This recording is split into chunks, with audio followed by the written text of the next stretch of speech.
जरा सा नॉस्टैल्जिया, अभिज्ञान जी की किताब।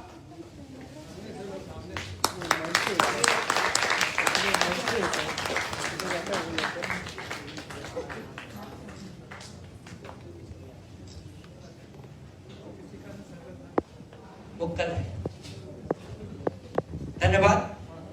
मित्र शंभुनाथ जी का निर्देश और आग्रह है वो मैं करूँगा, लेकिन सबसे पहले आज जिस चीज़ के लिए मैं मन बना के आया हूँ वो हमारे मित्र अभिज्ञान जी का काव्य संग्रह है, जरा सा नॉस्टैल्जिया। जब मुझे ये किताब मिली तो मैंने सबसे पहले यही सोचा, ये मैं भूल गया कि हमारे बहुत प्रिय सूर्य नारायण जी और उड़ीसा के, ये हमारे फेसबुक पे तो हैं, लेकिन मैं भूल गया ये शिष्टता बरतना, इसके लिए क्षमा चाहता हूँ।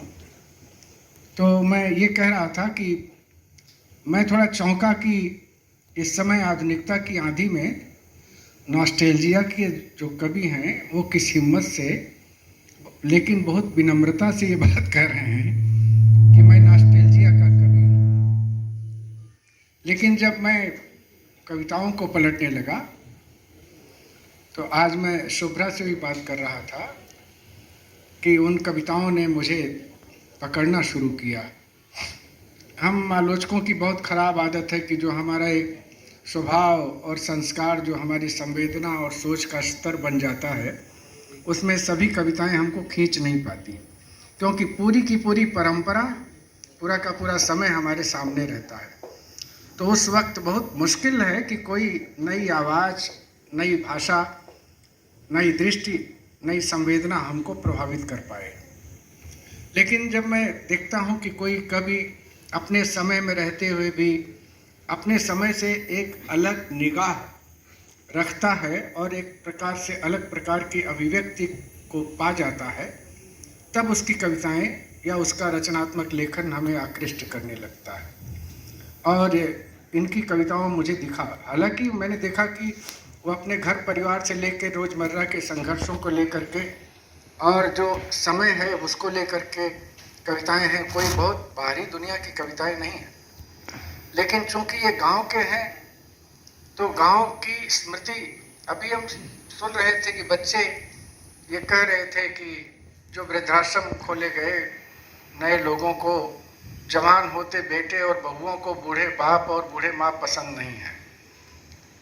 तो एक ऐसा संसार है, उसमें जरा सा नॉस्टैल्जिया बहुत इम्पोर्टेंट हो जाता है कि वस्तुतः हमें एक और दुनिया में लौटना चाहिए जो बहुत मानवीय है, जो संवेदनशील है और जो केवल आत्म केंद्रित नहीं है या फिर केवल व्यावसायिक संबंध पर निर्भर नहीं है। हमारी जो पुरानी दुनिया थी, वो चाहे जितनी पुरानी दुनिया हो, अगर आप प्रेमचंद का महाजनी सभ्यता वाला लेख पढ़ें तो उसमें रूसी लाल क्रांति के बावजूद वह सामंतवादी मूल्यों की बहुत तारीफ कर रहे हैं प्रेमचंद। इसका मतलब बहुत कुछ पुराना है जो अच्छा है, बहुत कुछ नया है जो जीने लायक नहीं है। इन दोनों के बीच में से जो रास्ता निकलता है जिंदगी का, शायद वही मनुष्यता का सबसे खूबसूरत रास्ता होता है। तो अभिज्ञान जी की कविताओं को पढ़ते हुए ये लगता है घर परिवार, नाते रिश्तेदार, आसपास के लोग, शहर में अगल बगल चलते हुए लोग, चीज़ें, घटनाएं किस तरह से हमारी ज़िंदगी को बनाती रहती हैं और हम निरंतर बनाए जाते रहते हैं और बनते रहते हैं। इस रूप में ये संग्रह मेरे लिए बहुत महत्वपूर्ण है। और दूसरी बात यह है कि इसमें संवेदना और विचार दोनों बहुत ढंग से पिरोए गए हैं। कभी कुछ लोगों के पास विचार बहुत होता है जिससे नीरसता आती है, और कुछ लोगों के पास संवेदना बहुत होती है लेकिन दृष्टि बहुत बाधित करती है जीने को। तो इसमें एक संतुलन भी पैदा करने की कोशिश की गई है। इसलिए मैं समझता हूँ कि कलकत्ता के कवियों के लिए भी और हिंदी के कवियों के लिए भी एक महत्वपूर्ण संग्रह है जो पढ़ा जाना चाहिए और जिसकी ठीक से समीक्षा भी की जानी चाहिए कि जहाँ अगर कहीं ये कवि चूक रहा है।